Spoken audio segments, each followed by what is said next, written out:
Hello दोस्तों। मैं हूं विनीत कुमार और मैं आपको सुपर टेट पढ़ाने वाला हूं। सुपर टेट में मैं जो आपको जो सबसे पहले पढ़ाऊंगा उसका नाम है वर्तमान भारतीय समाज एवं प्रारंभिक शिक्षा। वर्तमान भारतीय समाज, इसके बारे में मैं आपको पढ़ाऊंगा। ठीक, सबसे बड़ा पहला पोर्शन मैंने यही स्टार्ट किया है कि वर्तमान भारतीय समाज एवं प्रारंभिक शिक्षा, क्योंकि इससे एक क्वेश्चन आना पक्का है। क्योंकि इसके अगर एक क्वेश्चन ना आए तो पेपर बन ही नहीं सकता, ये आप 100% मान लीजिए। ठीक, क्योंकि ये हम जो पढ़ा रहे हैं ये पूरा किसमें आएगा, शिक्षण कौशल में आने वाला है। ठीक, अब वर्तमान भारतीय समाज में हम कैसे पढ़ेंगे, तो इसमें हम पढ़ेंगे भैया कि वैदिक काल में कैसी शिक्षा थी और आज जो हम 2020 में एनईपी 2020 में शिक्षा ग्रहण कर रहे हैं उसमें कहाँ कहाँ पर कैसे कैसे चेंजेस आए, उनके सारे के बारे में हम पढ़ने वाले हैं। जैसा कि आप लोग देख रहे हैं कि वैदिक काल में कैसे शिक्षा दी जाती थी कि एक गुरु होता था और सारे बालकों को किसमें बदला जाता था, अपने पास बुला लिया जाता था, उसके बाद में उनको शिक्षा दी जाती थी। अच्छा, तो इसकी विशेषता क्या थी, इसकी विशेषता यह थी कि ये वाली जो शिक्षा थी ये कहाँ पर दी जाती थी, ये गुरुकुल में दी जाती थी। कहाँ पर दी जाती थी, गुरुकुल में दी जाने वाली शिक्षा थी। कौन सी, वैदिक कालीन शिक्षा। ठीक, अगला देखते हैं क्या है इसमें। अगला है कि इसमें कैसे पढ़ाया जाता था, तो इसमें पढ़ाने का जो माध्यम था वो संस्कृत में पढ़ाया जाता था। ठीक, उसके बाद में क्या होता था, गुरुकुल की एकांत में स्थापना, यानी गुरुकुल को कहाँ पर स्थापित किया जाता था, एकांत में, ऐसी जगह पर स्थापित किया जाता था जहाँ पर कोई शोर शराबा ना हो। आजकल आप लोग देखते हैं कि क्या होता है कि बहुत सारे शोर शराबे होते हैं, रोड किनारे स्कूल होता है और यहाँ पर डीजे बजते हैं लेकिन बच्चे पढ़ ना पाते हैं। ठीक, तो ये सारी प्रॉब्लम्स थी। तो ये आज तो प्रेजेंट में प्रॉब्लम है, लेकिन उस समय गुरुकुल को कहाँ स्थापित किया जाता था, जहाँ पर किस तरह का शोर शराबा गाली गलौज ना हो और बच्चे शांत से पढ़ पाएं, यहाँ पर स्थापित किया जाता था। अब हम आगे बात करेंगे क्या कि शिक्षा राज्य के नियंत्रण से क्या थी, मुक्त थी। शिक्षा क्या थी, राज्य के नियंत्रण से मुक्त थी। अब क्या है कि आजकल आप लोग देखते होंगे कि शिक्षा पर सारा फोकस कौन करता है, ये राज्य सरकारें करते हैं, जो हमारे सीएम होते हैं। ठीक है, यहाँ पर जो विधायक नेता होते हैं इनका सबसे ज़्यादा फोकस होता है, क्योंकि पैसा आता है तो इन्हीं के पास सब जाता है। ठीक, क्यों पहले ये सिस्टम नहीं था कि भाई कि जितना पैसा आया सब राजा लोग ले लें, ऐसा नहीं था। सिर्फ पैसा किसके पास आता था, तो पैसा तो मेन चीज, तो ये पैसा की बात करें तो ये पैसा कहीं से आता नहीं था। ये खुद जो यहाँ पर जो अध्ययन करने वाले बालक थे ये खुद अपना भिक्षा मांग करके क्या करते थे, अपनी शिक्षा सुचारू रूप से चलाते थे।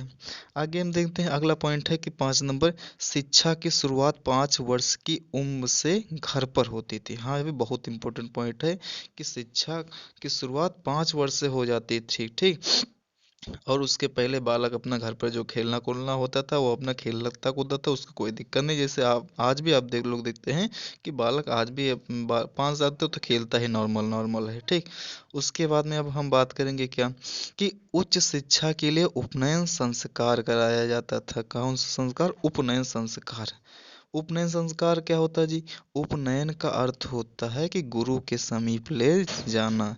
यानी क्या होता था, अगर आपको अपने बच्चे को पढ़ाना है तो उपनयन संस्कार करवाना होता था, इसलिए आप क्या करेंगे, अपने बच्चे को गुरु के समीप ले जाएंगे, वो उसका उपनयन संस्कार करेंगे, उसके बाद में क्या करेंगे, उस बच्चे को पढ़ाएंगे। ठीक, अब उपनयन संस्कार में क्या होता था कि सब अलग अलग कैटेगराइज था, सब अलग अलग कैटेगराइज था। जैसे पहले भी जातियाँ डिवाइड थी, तो एक ब्राह्मण था, एक क्षत्रिय था, एक वैश्य था।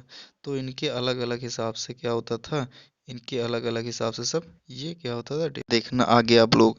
इसमें भी उम्र का भी निर्धारित होता था कि एक निश्चित उम्र पर क्या होता था, एक निश्चित उम्र पर प्रवेश कराया जाता था उपनयन संस्कार के लिए। जैसे आप लोग ब्राह्मण में देखते हैं कि 8 वर्ष, कितने वर्ष, 8 वर्ष, यानी 8 वर्ष की उम्र पर क्या होता था, बालक को कहाँ पर, गुरुकुल में प्रवेश करा दिया जाता था।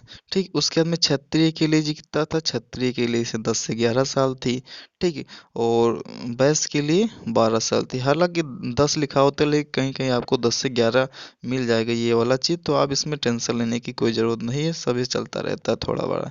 ठीक, अब इसके बाद में ये ऋतु में मतलब किस ऋतु में उपनयन संस्कार करवाया जाता था, इसके लिए कुछ निर्धारित है। जैसे कि जो ब्राह्मण होता था, ठीक, उसको बसंत ऋतु में उपनयन संस्कार कराते थे। जो क्षत्रिय लोग होते थे उनको ग्रीष्म ऋतु में, जो वैश्य होते थे उनको शरद ऋतु में। ठीक, ये उपनयन संस्कार कराने के भी ऋतुएं निर्धारित थी कि इस ऋतु में इनका उपनयन संस्कार होना है।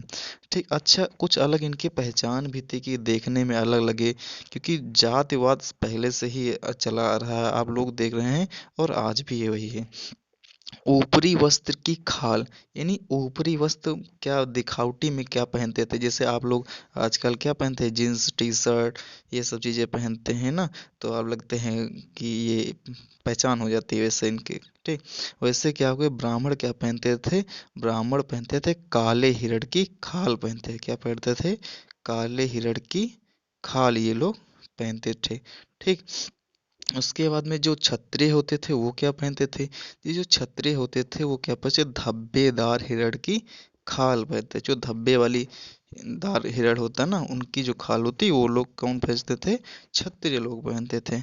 अगला वैश्य भी क्या पहनते थे, वैश्य पहनते थे बकरे की खाल पहनते थे। किसकी, बकरे की खाल पहनते थे। ठीक, तो इनसे ये देखने में दूर से ही लग जाता था कि ये ब्राह्मण है, ये क्षत्रिय है, ये वैश्य है। ठीक, उसके बाद में मंत्र की बात करें, अच्छा, सब मंत्र भी इनके लिए अलग अलग डिवाइड थे। जैसे आप ब्राह्मण की बात करेंगे तो ब्राह्मण क्या कौन सा मंत्र जाप करता था, गायत्री मंत्र का जाप करता था। जो क्षत्रिय होता था वो कौन सा मंत्र का जाप करता था, त्रिष्टुप मंत्र का जाप करता था। जो वैश्य होता था कौन से मंत्र का जाप करेगा, वो जागती मंत्र का जाप करता था। ठीक, यहाँ तक कोई दिक्कत नहीं, आप लोगों को क्लियर। चलिए फिर आगे बढ़ते हैं।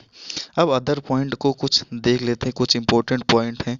जैसे कि वेद के अध्ययन पर सबसे ज़्यादा जोर दिया जाता था। सबसे ज़्यादा जोर किस पर देते थे, कि भाई वेद पढ़ाना है सबको। ठीक, वेद पढ़ाना बहुत ज़रूरी है। जैसे आजकल क्या होता है कि हर बच्चे तक शिक्षा पहुँचे, ये कंपलसरी होता है। जैसे सरकार ने भी चला दिया कि 6 से 14 वर्ष के बच्चों को अनिवार्य निःशुल्क शिक्षा दी जाए। तो वैसे ये भी पहले ही चलता था कि वेद, एक वेद कम से कम बच्चा पढ़ ले तो कंपलसरी होता था। अच्छा, प्रत्येक वेद के अध्ययन में लगभग 12 वर्ष लगते थे। यानी अगर आप एक वेद का अध्ययन करते हैं तो कितना टाइम लगने वाला जी, पूरे 12 वर्ष लगने वाले हैं। ठीक, समझ में आ गया है? ओके, आगे बढ़ते हैं। ठीक, आगे देखना क्या है, वेदों की संख्या के ज्ञान के अनुसार विद्वानों के नाम थे। ठीक, जैसे वेदों की संख्या, जो जितने, मतलब कहने का मतलब ये हुआ, जो जितने ज्यादा वेद अध्ययन करेगा, ठीक, उसकी उपाधि बढ़ती चली जाएगी। जैसे आप लोग क्या करते हैं, आप लोग बैचलर तक करते हैं, मतलब बीएससी कर ले तो आपको कौन सी डिग्री मिल गई, या स्नातक वाली मिल गई। आपने अगर कौन से कर लिया, एमएससी में कर लिया तो परास्नातक वाली मिल गई। वैसे पहले भी ये होता था कि भाई वेद का अध्ययन करो। अगर आप एक वेद का अध्ययन करते हैं तो कौन सी थी, आपको स्नातक, आप कौन से पद प्राप्त करते थे, स्नातक बोले जाते थे। अगर आप दो वेद का अध्ययन करते थे तो क्या कहलाते थे, आप वसु कहलाते थे। अगर आप तीन वेद का अध्ययन करेंगे तो क्या कहलाएंगे, रुद्र कहलाएंगे। ठीक, और अगर आप चार वेदों का अध्ययन कर लेते थे तो क्या कहलाते थे, आदित्य कहलाते थे। जी, ये क्वेश्चन जो आदित्य वाला है, ये पूछा गया है एक बार कि चार वेदों का अध्ययन जिसने कर लिया है वैदिक काल में उसको क्या कहा जाएगा। तो ये वाला क्वेश्चन आप इम्पोर्टेंट है, तो आप ध्यान रखिएगा, आगे भी पूछा जा सकता है। ठीक दोस्तों, आगे चलते हैं। आगे क्या दिया गया है कि अनुशासन का मतलब होता है स्वयं पर नियंत्रण रखना। यानी अनुशासन कंपलसरी था, ये जान लीजिए, बहुत ज़्यादा। अगर आप क्या है, आप अगर गुरुकुल में प्रवेश ले रहे हैं तो आपको आप अनुशासित रहना कंपलसरी होता था। अगर आप अनुशासन में नहीं रहेंगे तो आपको वहाँ बाहर कर दिया जाएगा, सीधी सी बात भैया। ठीक, अगर देखना, अनुशासन तोड़ने पर शारीरिक दंड ना देकर उद्वालक नामक उपवास 3 महीने तक करना होता था। ठीक। लेकिन अगर ये इस तरह के आप समझिए कि आपने कोई गलती कर दी, ठीक, ये गुरु का कहना नहीं माना, तो आपको दंड नहीं दिया जाएगा कि आपको मारा पीटा जाए, ठीक। तो ये लोग क्या करेंगे, आपको उपवास कराएंगे, 3 महीने का उपवास कराएंगे। और ये उपवास बहुत ही खतरनाक होता था, ठीक। पहले तो ठीक ठीक लगता था, पहले कुछ चीज़ें कमी की जाती, ठीक। बाद में ये लोग क्या करते थे, बाद में ये उपवास बहुत ज़्यादा कठिन हो जाता था। जैसे मान लीजिए पहले कोई आदमी प्रेजेंट टाइम में 4 रोटी खाता है, कितनी रोटी खाता है, 4 रोटी खाता है। अब ये 3 महीने का उपवास कर दिया, ठीक। तो अगले फिर 1 महीने तक उसको कितनी रोटी देंगे, उसको 2 देंगे। फिर अगले 1 महीने तक कितनी रोटी देंगे, 1 रोटी देंगे। फिर अगले 1 महीने तक कितनी रोटी देंगे। अब कहे भैया तुम आधी रोटी खा लो, ठीक, और क्या खा लो, पानी साथ में पी लो, बाकी आगे तुमको कुछ ना मिलेगा, ठीक, जिंदा रहो चाहे मर जाओ। क्यों क्यों ऐसा कर रहे हैं ये लोग, क्योंकि उन्होंने अनुशासन तोड़ा। तो पहले के जो बालक होते थे बहुत ही अनुशासित होते थे, वो अनुशासन इतनी जल्दी से तोड़ते नहीं थे, क्योंकि उनको पता था गुरुजी बहुत पीटेंगे, ठीक। सॉरी, पीटेंगे नहीं, मतलब कि ऐसा उपवास वाला दंड देंगे टाइम में, ठीक। अगला होता है क्या, समावर्तन संस्कार। बहुत इंपॉर्टेंट पॉइंट होता है कि समावर्तन संस्कार क्या होता है, इसके बारे में पढ़ेंगे। तो इसमें देखना, शिक्षा की न्यूनतम अवधि 12 वर्ष थी। यानी शिक्षा की न्यूनतम अवधि 12 वर्ष थी। यानी 12 वर्ष का मतलब ये हो गया कि वेद एक वेद को अध्ययन करने में कितना समय लगता था, 12 वर्ष। समझ में बात, एक वेद का अध्ययन करने में कितना समय लगता, 12 वर्ष।